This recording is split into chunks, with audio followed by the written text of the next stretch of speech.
जो लोग बुद्धिमान हैं वह यह जानते हैं कि शब्द हथियार की तरह होते हैं जिनसे किसी को बचाया जा सकता है या किसी को भी मारा जा सकता है।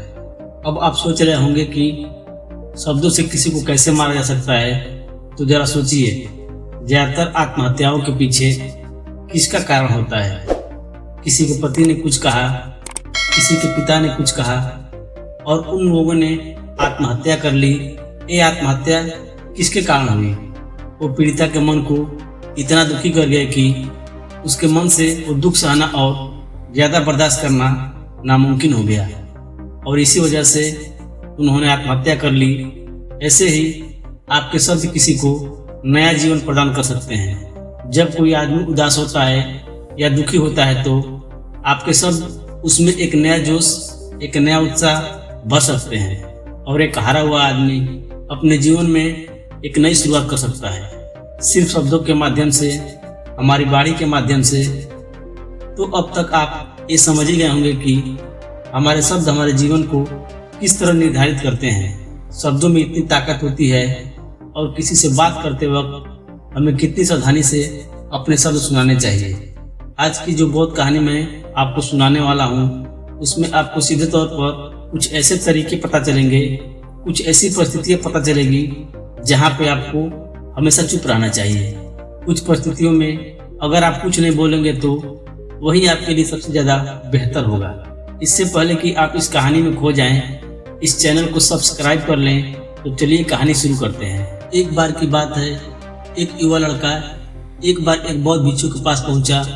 वो काफ़ी परेशान लग रहा था और उसने बौद्ध भिक्षु से जाकर पूछा कि हे महात्मा, मैं अपने आप से परेशान हूँ, अपने आप से दुखी हूँ। बाहरी रूप से मुझे कोई दुख नहीं है, मैं धन धान्य संपन्न हूँ, मुझे कोई शारीरिक रोग भी नहीं है, लेकिन मैं खुद से परेशान हूँ, अपने मन से परेशान हूँ। अक्सर मेरी बातों को मेरा कोई भी दोस्त गंभीरता से नहीं लेता है और ना ही मेरे परिवार के लोग मेरी किसी बात को गंभीरता से लेते हैं। मैं जो कुछ भी सलाह देता हूँ या तो उसे मजाक में उड़ा देते हैं या फिर उसे गंभीरता से लेते ही नहीं। मेरी बातों को कोई गंभीरता से क्यों नहीं लेता है? क्यों मेरी बातों पर कोई अमल नहीं करता? क्यों मेरी बातों में कोई रुचि नहीं दिखाता? क्या कारण है? कृपया मुझे बताने का कष्ट करे और मेरे मन के इस दुख को दूर करे। यह सुनकर बौद्ध भिक्षु ने कहा कि आज सुबह मैं 40 ध्यान करके वापस आ रहा था। रास्ते में कुछ कौवे काँव काँव कर रहे थे और वहीं पर जब मैं चलता हुआ कुछ दूर आया तो मुझे एक मोर की मधुर आवाज़ सुनाई दी। ये सुनकर अचानक मेरे मन में ख्याल आया कि कौवा कितना काँव काँव करते हैं, कितना बोलते रहते हैं, लेकिन कोई भी प्राणी कौवे की आवाज़ पसंद नहीं करता। मोर हमेशा सही परिस्थिति के हिसाब से बोलता है। जब भी बारिश होने वाली होती है और बादल गरजते हैं और बारिश होने की आशंका होती है, ऐसे में मोर अपनी मधुर आवाज़ में गाता है जो सभी को प्रिय होता है, सभी को अच्छा लगता है। ऐसे ही अगर इंसान सही परिस्थिति के हिसाब से सही शब्द बोले, सही वाणी बोले, तो वही वाणी दूसरों के लिए संगीत हो जाती है और दूसरे लोग तुमसे सम्मोहित हो जाते हैं और वहीं पर तुम्हें सब लोग गंभीरता से लेने लगते हैं। और दूसरी तरफ अगर तुम यूं ही बेफिजूल ऐसे ही बोलते रहते हो, बिना किसी बात के बोलते चले जाते हो, तो फिर तुम्हें कोई गंभीरता से नहीं लेता। तुम कौवे के भांति हो जाते हो जिसकी वाणी कोई पसंद नहीं करता और बाद में तुम्हें दुख होता है कि मुझे कोई गंभीरता से क्यों नहीं लेता। इसलिए अपने शब्दों को बेहतर बुद्धिमानी के साथ इस्तेमाल करना सीखो। अगर तुम नहीं सीखोगे तो समाज में तुम्हें कोई सम्मान या कोई गंभीरता से नहीं लेगा।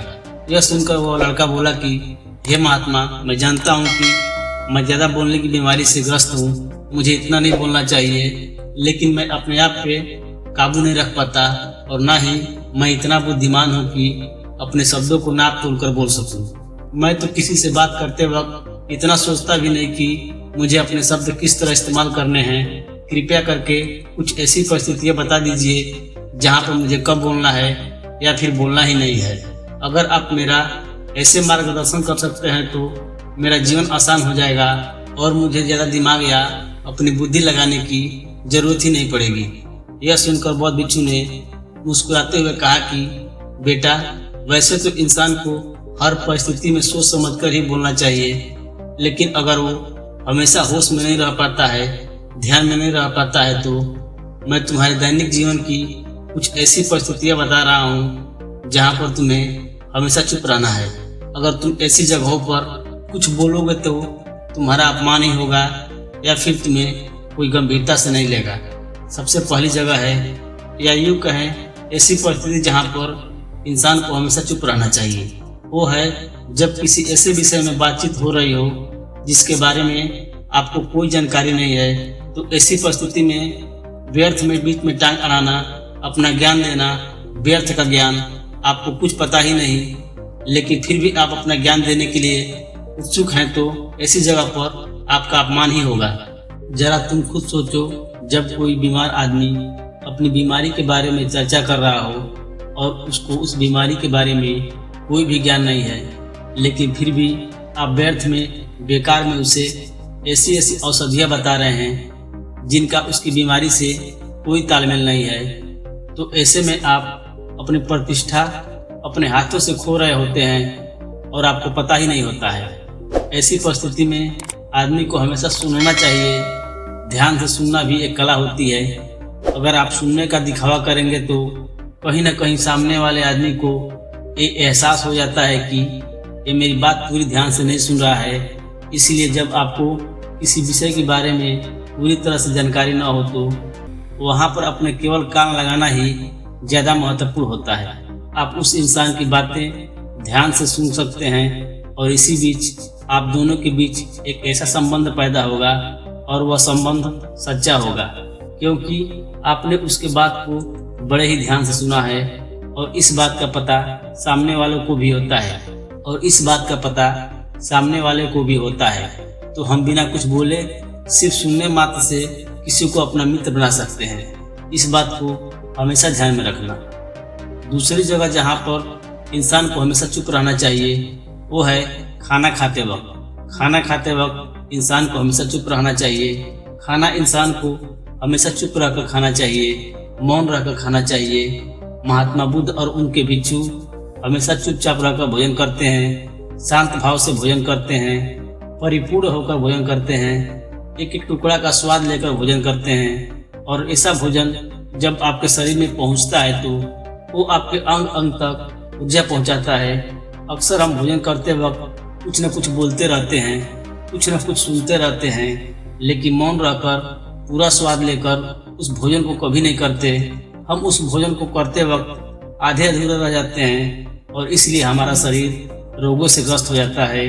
जरा तुम खुद सोचो, बौद्ध भिक्षु हमेशा भिक्षा लेकर भोजन करता है और भिक्षा भी कितनी बिल्कुल मामूली सी, और वो भी एक वक्त। तो एक वक्त भोजन करने के बाद भी वो इतने स्वस्थ रहते हैं, इतने उत्साह, इतने जोश और आनंद से भरे रहते हैं। और हम तो इतना खाना खाते हैं, इतनी सारी भोजन की सामग्री हमारे लिए उपलब्ध होती है, लेकिन हमारे शरीर में कोई ऊर्जा नहीं होती। इसका सबसे बड़ा कारण होता है कि हम अपना भोजन होश में नहीं करते हैं, परिपूर्ण होकर नहीं करते हैं, मौन रहकर नहीं करते हैं। इसलिए अपना भोजन हमेशा मौन रहकर ही करो। तीसरी जगह जहाँ पर अगर आपने चुप रहना सीख लिया तो इसका मतलब यह है कि आपने अपने ऊपर विजय हासिल कर ली। गुस्से में शांत रहना या चुप रहना इतना आसान नहीं होता है। अक्सर हम गुस्से में कुछ ऐसे शब्द या अपशब्द बोल जाते हैं जिसका पछतावा हमें हमेशा रहता है, लेकिन जुबान से निकला हुआ शब्द वापस नहीं हो सकता।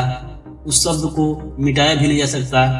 अब वो जिंदगी भर हमारे दामन से जुड़ चुका है और वो गुस्सा में बोला गया शब्द हमारे मन को समय समय पर बेचैन करता रहता है, दुखी करता रहता है। लेकिन गुस्से के वक्त चुप रहना सीखना भी एक बहुत बड़ी कला होती है।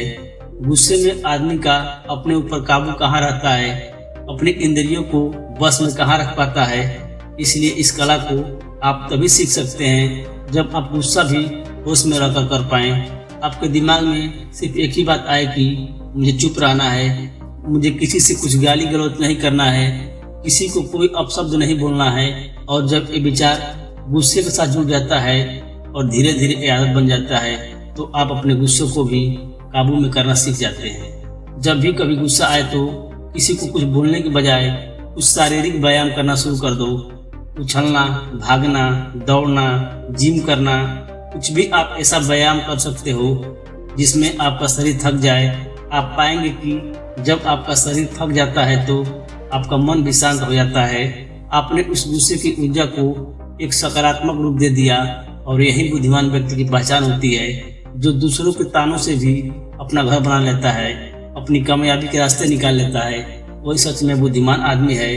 जो जहर को भी दवा बनाकर इस्तेमाल करना सीख जाए, वही असली बुद्धिमान होता है। चौथी जगह जहां आप चुप रहेंगे तो आपके लिए वही सबसे बेहतर होगा, वही आपको सम्मान दिलाएगा।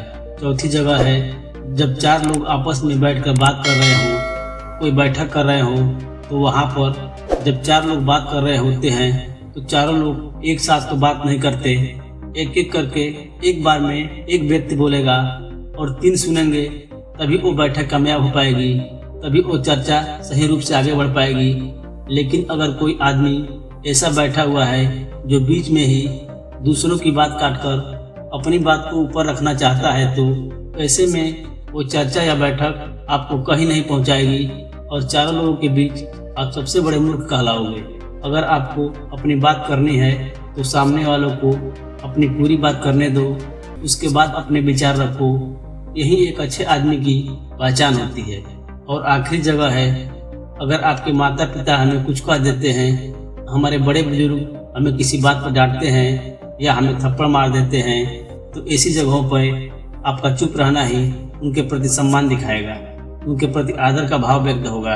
अगर आप उनके सामने उनका विरोध कर देते हैं, उनका प्रतिरोध कर देते हैं, तो वो गुस्सा तो थोड़ी देर में शांत हो जाएगा, लेकिन वो कही गई बात, वो विरोध किया हुआ शब्द या फिर कुछ भी उल्टा सीधा हमेशा आपके मन को सताएगा और आपके माता पिता को हमेशा यही लगेगा कि आज ये हमारी इज्जत नहीं करता, आज ही हमारी बात नहीं मानता, क्योंकि ये कमाने लग गया है, ये बड़ा आदमी बन गया है। ऐसी ऐसी बातें उठेगी, ऐसे ऐसे तंज कसे जाएंगे। इसलिए ऐसी जगह पर आप मौन रहिए, चुप रहिए, कुछ मत बोलिए। अपने गुस्से को अपने अंदर ही पी लीजिए, कुछ व्यायाम कर लीजिए, भाग लीजिए, दौड़ लीजिए, आपका मन अपने आप शांत हो जाएगा।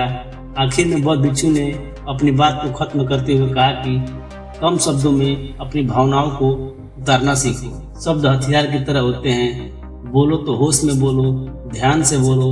जीवन शैली ऐसा बना लो कि आप जब भी बोलो पूरे होश में रहकर बोलो, पूरे आनंद के साथ बोलो, पूरे प्रेम के साथ बोलो। ऐसी बाणी बोलो जो दूसरों के दिल को ठंडक पहुंचाती हो, दूसरे के मन को भी शांत कर देती हो। और वो तभी संभव है जब आप प्रतिपल होश में रहकर बोले। इसके बाद वह युवक बौद्ध भिक्षु के सामने नतमस्तक हो गया और उनको प्रणाम करते हुए अपने घर वापस आ गया।